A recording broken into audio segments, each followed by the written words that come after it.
Hello, welcome to my first ever live stream of one of my stories. So here we go. Welcome to Shut Eye Theater. And I had a crazy dream. So, how many of you have ever read about Atlantis or even watched the Disney movie Atlantis? I have many times. And I've had several dreams. But this one was different. Just vision. Imagine yourself waking up to a new world, finding yourself in elaborate designed buildings with beautiful architecture. Everything in this building is completely almost autonomous. Works on its own. But it doesn't look futuristic, doesn't look sci-fi even. But it just seemed like everything got done. The rooms were cleaned, but you didn't have to sweep. Food was made, but you didn't have to make it. You go from room to room to find just beautiful artists. Artistry's done, tapestries, and even beautiful rugs woven. At this point, I decided to leave and venture out to figure out where I was. And I found myself in the middle of a city. These cities had beautiful skyscrapers, and most of the transportation was through canals, kind of like Venice. Everyone was going through on boats and everything. Nothing still didn't seem special about the city, other than the beautiful buildings and the quite interesting boats going through these canals, until all of a sudden I saw a form of a silent flying vehicle flying over above. It wasn't like an airplane. It wasn't like anything I've ever seen. But it was carrying people to a new place. At least a lot of people even. And as I watched where they went, going around the corner, I saw a beautiful center part of the city, buildings stacking up to a peak, making a beautiful arrangement of buildings and architects, as if the whole city was designed on a tapestry. It was absolutely gorgeous. And at this point, I started to realize I was in Atlantis. Now, this was the days before Atlantis fell, or sank, as most people believe.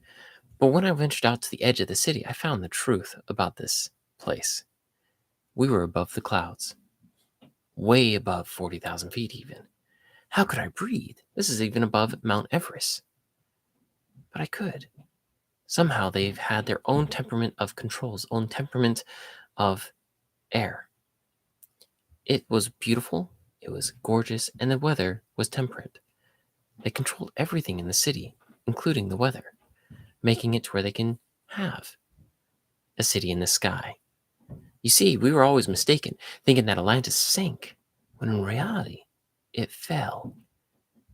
I wasn't to that part in the dream yet. I just noticed that we were in a flying city of Atlantis. We continued to go through the city, looking at all the splendors, until all of a sudden, out of the corner of my eye, I see a bright flash of an explosion. Every single version of light or anything glowing in the city winked out in a second. I didn't know what was going on until I noticed the air all of a sudden got cold and the wind started to pick up.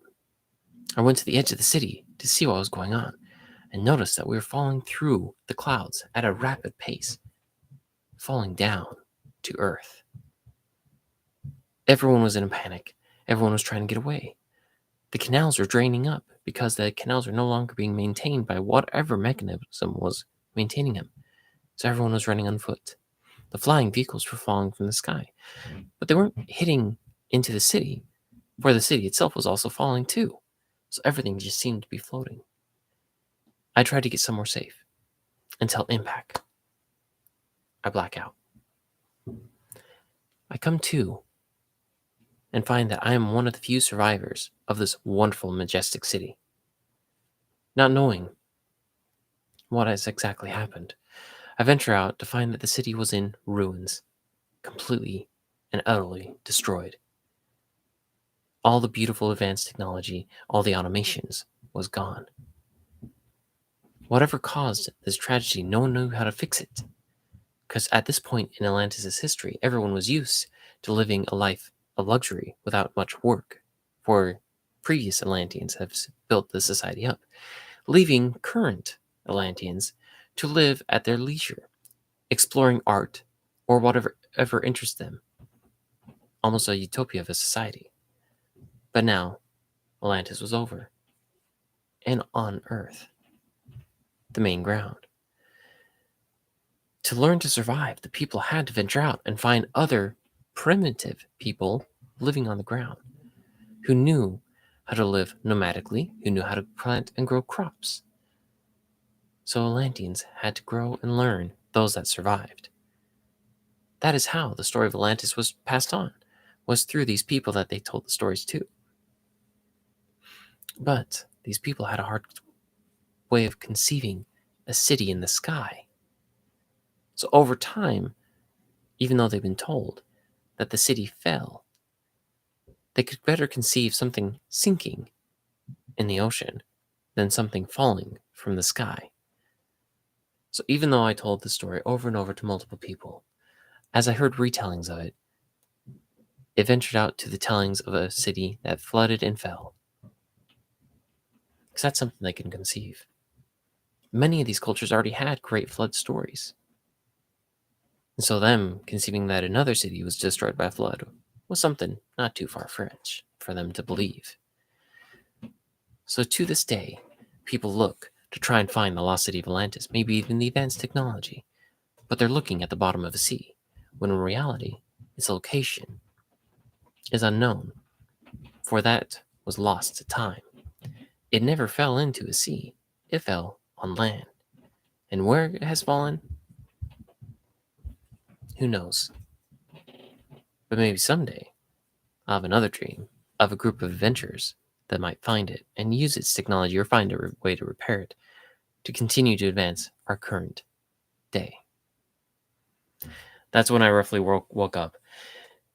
It was a really fun dream, being able to experience the technology of Atlantis, the adventure, the excitement, and the advancements. Seeing what possibly could have been with advanced technologies from a day past long ago. I always love to look at where did these dreams come from? And this one seemed like it came from a few sources. Obviously, all my interest in Atlantis and stories that I've read in the past, but also in combination with other stories, such as some animes I've watched about flying cities. And somehow my brain pieced it together.